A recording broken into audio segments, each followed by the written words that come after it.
c'est une famille de 8 enfants. Et mon père, des 8 enfants, c'est le seul qui ne s'est pas marié à l'église. Il a complètement réfuté l'éducation religieuse qu'il a eue. C'était, voilà, ma mère et mon père, quand ils se sont rencontrés, ils étaient, c'était vraiment des petits rebelles. Et c'était pas du tout possible de se marier à l'église. Aucun de nous trois, parce qu'ils ont eu 3 enfants ensemble, mes parents, aucun de nous trois n'a été baptisé. On n'a pas du tout été élevés dans la religion. Alors que mon père, lui, il avait une éducation religieuse. Ma mère, pas du tout. Mes grands-parents maternels, c'est pas du tout des religieux. Pourtant, moi, depuis que je suis toute petite, j'y pense, je lui parle, je prie à ma manière. Je me sens reliée à lui, je me sens en connexion, mais sans avoir de dogme précis, sans avoir de religion. Je me rappelle que quand j'allais en vacances chez mes grands-parents paternels, donc la famille plutôt catho, ils m'emmenaient à l'église, je posais beaucoup de questions sur Jésus, etc. Il y avait beaucoup de choses que je comprenais pas, parce que vous savez, la Sainte Trinité, c'est un mystère.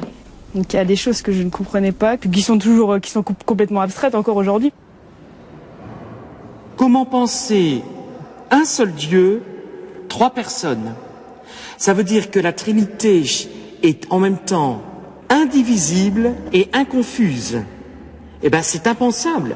Indivisible, c'est-à-dire que lorsque le Christ est mort sur la croix, il y avait le Père et l'Esprit Saint. Et en même temps, comment dire, c'est un seul Dieu, 3 personnes, et saint Augustin le dit très bien, le Père n'est pas le Fils n'est pas le Père, l'Esprit Saint n'est pas le Père. Enfin, on peut comme ça combiner les 3 personnes divines. Et il est bien évident que quand je dis ça, c'est ça qui est compliqué. Je ne crois pas au trithéisme. Trithéisme, c'est croire en 3 dieux. Le Père, le Fils et le Saint-Esprit. Et je ne crois pas non plus au monadisme. Le monadisme, c'est dire, oh, le Père, le Fils et l'Esprit Saint, c'est la même chose. On change. Voilà. Mais, rationnellement parlant, ben c'est pas possible de comprendre, quoi. On ne peut pas maîtriser. Et ça, je l'avoue. Donc en fait, c'est pas que je refusais Dieu, je refusais la religion, mais pas Dieu. Ce qui semble aberrant maintenant, mais je pouvais pas m'accrocher à une doctrine religieuse en fait. Ce qui m'a aussi choqué, voilà, j'ai une petite sœur qui est décédée à l'âge de 25 ans. J'étais présente quand ça s'est arrivé et ma mère voulait absolument que le prêtre vienne parce que c'est la tradition, il fallait que le prêtre vienne pour bénir le corps. Je suis allée jusqu'au séminaire, aller à côté de l'église. Et quand j'ai sonné, bon, au bout d'une demi-heure, le prêtre est enfin descendu. C'était l'heure du repas, je veux bien que c'était le soir. Mais quand je lui ai dit pourquoi je venais, il m'a répondu qu'il n'y avait pas urgence.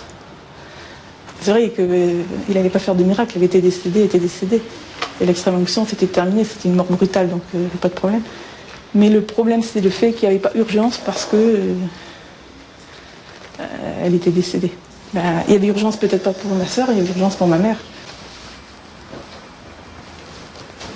En fait, je crois que c'est le clergé qui m'a un peu rebuté. Donc après, ne connaissant pas du tout l'islam réellement, c'est petit à petit, en fait, c'est à côtoyer en faculté des personnes d'origine, de confession musulmane, qui m'a poussé par curiosité, en fait. J'ai essayé de comprendre pour le comment de la chose. Alors moi je suis d'origine italienne, mes 2 parents sont italiens de la vallée d'Aos, c'est la Savoie italienne. Et ils m'ont transmis la foi du charbonnier, leur catholicisme romain, et auquel j'ai adhéré jusqu'à l'âge de 28 ans.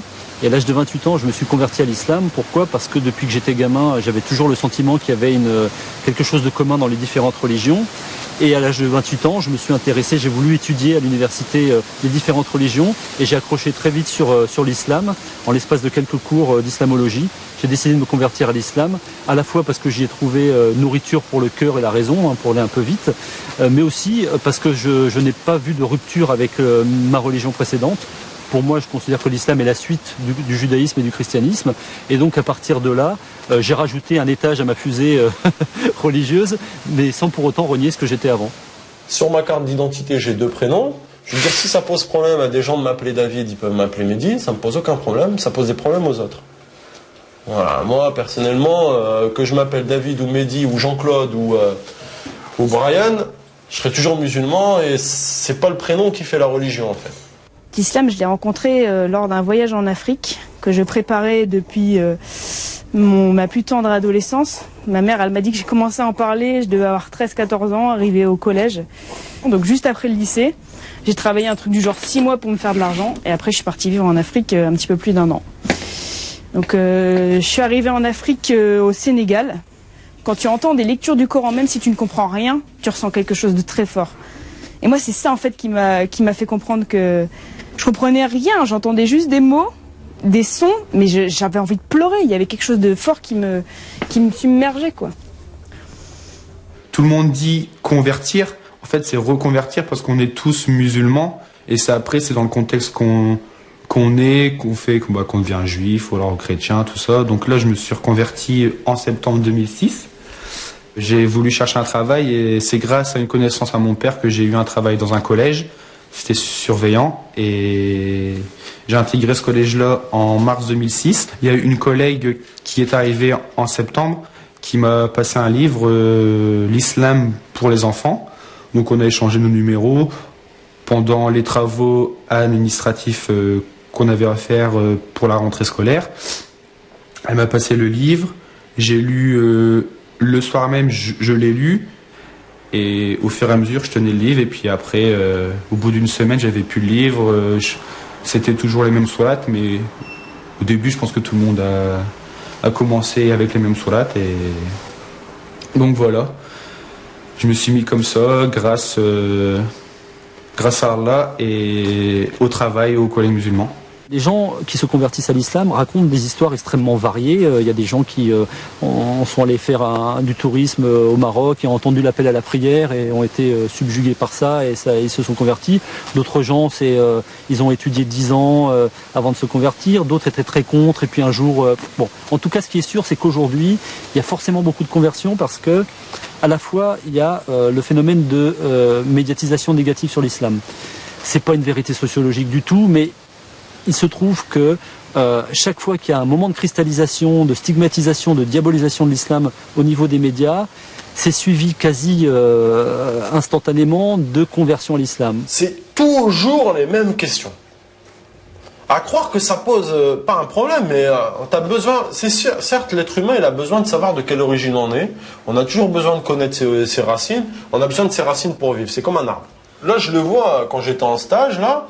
Je fais des études d'infirmier. Dans le personnel, souvent on te pose la question. Alors en plus, quand tu es en stage en période de Ramadan, c'est encore pire. La personne, elle me dit, tu fais Ramadan, elle n'était pas du service dans lequel j'étais, elle venait pour manger. Elle me dit, tu fais Ramadan, c'est une bien drôle d'histoire. Elle part dans le frigo, elle ouvre le frigo, elle dit, quelle bien drôle d'histoire. Je dis, l'histoire elle est drôle où? Il n'y a rien de marrant. Elle me dit oui, mais parce que la copine de ma fille fait Ramadan aussi, et puis elle est pas arabe. Je dis pourquoi? David, c'est quoi? C'est arabe, David. Le jour du Eid, appelé aussi communément fête du gâteau. Là, le Eid du Ramadan, chez eux, c'est la fête des gâteaux. On ramène des gâteaux. Mais là, il n'y a rien de drôle. C'est super bon. Et cette même personne-là, elle mange des gâteaux. Je pose un plateau, elle prend un gâteau, je lui fais, là, il n'y a rien de drôle. Je lui ai rappelé ce qu'elle m'avait dit 30 jours avant. Je lui ai dit, là, c'est pas drôle de manger des gâteaux pendant la fête du Ramadan, à la fin du Ramadan. Elle me dit, mais non, parce qu'ils sont bons. Voilà. Ça résume tout, en fait. La connaissance. Allez, on y va? Là, la classe est prête pour une fois. Oh là là. On y va? Allez, on y va. Si aujourd'hui je dis je me convertis à l'islam, ça fait pas du tout la même chose que si je me dis je me convertis au bouddhisme. Je me convertis au bouddhisme, on me dit tiens c'est un joyeux, il va dans un truc zen, un peu soft, c'est assez exotique mais bon pourquoi pas. Par contre si je dis je me convertis à l'islam, je me convertis à quelque chose qui fait peur. Donc on commence à me soupçonner, à me regarder de travers, dire mais il s'est fait embobiner, il rentre dans un truc, on va l'obliger à poser des bombes. Donc il y a toute une dimension qu'on se voit plaquer très vite. Dans son milieu familial, dans son milieu professionnel éventuellement, et assez vite aussi si l'on est actif, et ça a été mon cas, j'ai toujours été actif dans des associations, des partis politiques, etc. Et donc le fait de me retrouver musulman, j'ai voulu être actif en milieu musulman, et très vite je me suis retrouvé face à des renseignements généraux, à la DST, etc. Et moi qui essaye de pas voler un centime quand je fais ma déclaration d'impôt, je me suis retrouvé du jour au lendemain avec le sentiment que j'étais hors la loi, que j'étais quelqu'un qui faisait des choses pas bien. Et c'était une curieuse impression. Et se rajouter à ça en plus, tous les discours sur l'islam en France, qui donnent le sentiment que l'islam n'est qu'une religion d'étrangers faite et vécue par des étrangers. Et donc ça m'a donné en plus le sentiment d'être une espèce de migrant culturel. Et du jour au lendemain, j'étais plus français, j'étais plus de cette culture, j'étais ailleurs, et j'étais en plus dans un ailleurs inquiétant pour mon entourage.